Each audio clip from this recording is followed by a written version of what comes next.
Hiya, I'm Isabel MacArthur. I'm the writer and director of Pride and Prejudice, sort of, and I'm so excited to be opening the new tour up in the northeast at the stunning Newcastle Theatre Royal. And I'm actually joined by two of my cast members here who are themselves Newcastle residents. So it's a real joy to have them in our company, and I'm going to ask them a wee bit about their relationship with the city. So Isabel, where were you born? So I was born in Washington, Tyne Weir. So you must have a very fond relationship with the Theatre Royal. I do indeed. I actually went to youth theatre at the Theatre Royal for a good few years. So do all the staff there have embarrassing stories about your initial? I hope they forget. I've forgotten by now. I do actually have quite a funny story.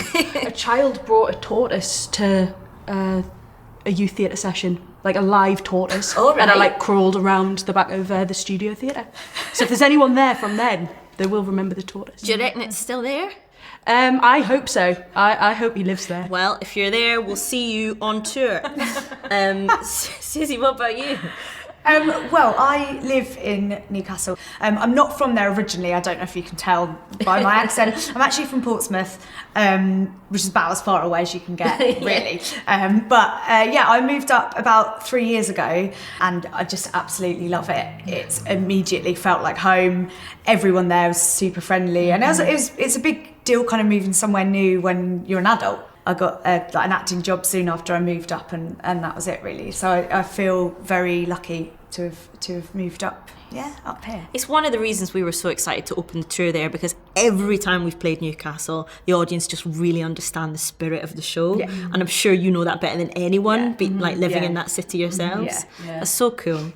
And so, in terms of Pride and Prejudice, did you have a familiarity with the story before we all started on this project together? Or yes, I read it when I was in secondary school, and I remember it was just such a beautiful story, and I got really obsessed.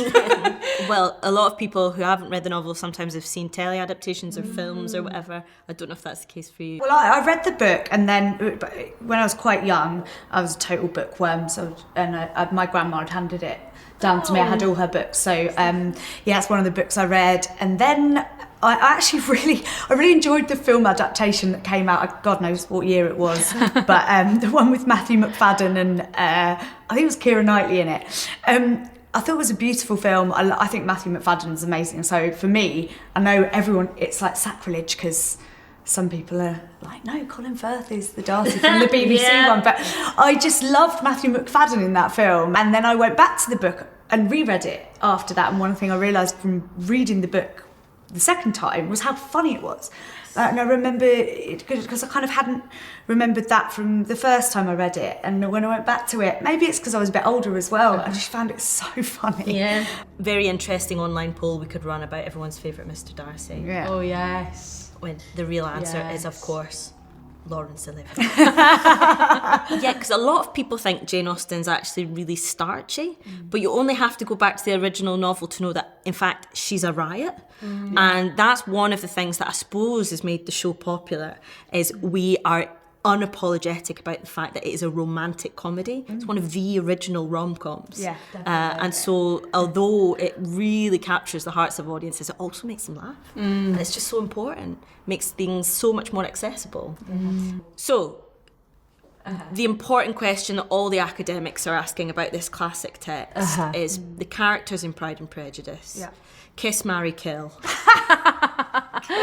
Isabel, shall I start with you? Oh, go on then. Okay. Oh, that's really hard. Follow your instincts. You know in your heart. Kiss Bingley. Bingley, such a lad. Marry. I couldn't marry Darcy. I think he'd really got on my nerves.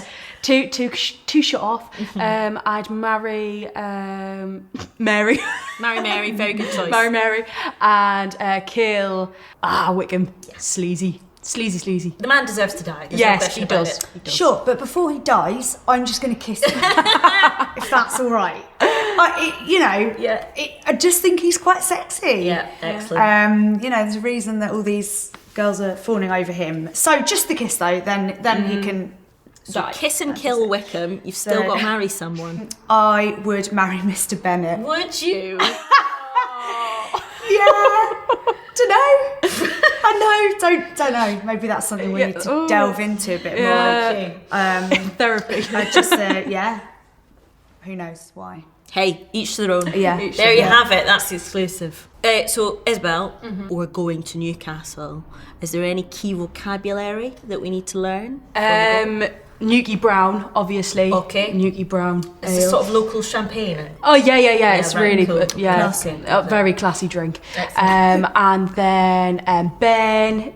Oh, you're looking after the Bens. How are the Bens? Great. The Scots will be able Yeah. to do that one, especially East Coasters. Yeah, Lovely. fantastic. And then we've got you've gone to a restaurant. You've got your food. There's food left over.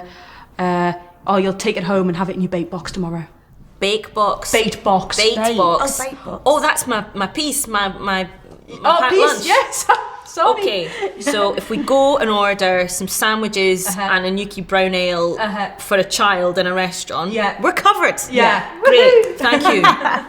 You must have some fond memories of shows you've seen at the Newcastle Theatre Royal. Did you have a favourite?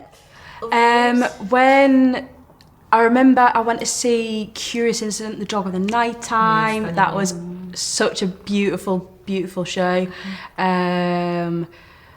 The Christmas pantos are always very impressive. And It's a great theatre to play at, and of course we've actually played there before. I don't know if you caught the show the first time round. my whole family went to see it. Yeah, I they loved it. I had a friend who went to see it, and she came out of the show and texted me immediately saying, "I've just seen a show that you need to be in." So like when I got this offer, I was like, "Mate, how did you know?" Yeah. It was written in So stone. yeah, I know. She's not getting any commission. We're so excited to see you on tour. In the best city and best theatre in the world.